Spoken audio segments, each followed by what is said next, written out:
உலகம் முழுக்க வன விலங்குகளால் தாக்கி இறப்பவர்கள் எண்ணிக்கை சுமார் ஒரு 4000 தானா. சிங்கம், காட்டு யானை, கரடி, புலி, ஓநாய் இது போன்று வன விலங்குகளால் தாக்கி இறப்பவர்கள் ஒரு 4000 பேர் அப்படின்றாங்க.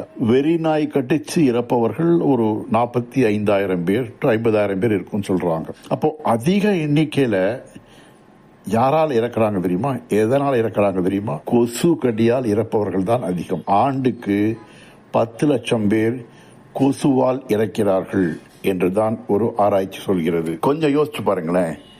சிங்கத்திடமிருந்து தப்பித்து கொள்ள நாம வலை வீசி கூண்டு வச்சு சிங்கத்தை பிடிக்கிறோம். ஆனா கொசுட்டேந்து தப்பிக்க நாம வலைக்குள்ள போய் உட்காந்துக்கிறோம். வினோதமா இருக்குல்ல? வாழ்க்கையும் அப்படித்தாங்க.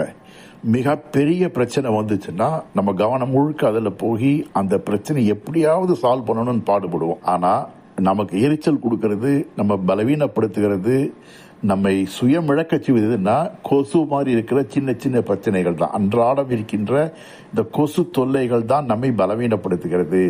அதற்கு நம் மனதை தயார்படுத்தி நாம் வெற்றி கண்டு விட்டோம் என்று சொன்னால் வாழ்க்கை வசந்தமாக இருக்கும் என்பதை நினைவூட்ட தான் இந்த பதிவு போட்ட. வாழ்க வளத்துடன்.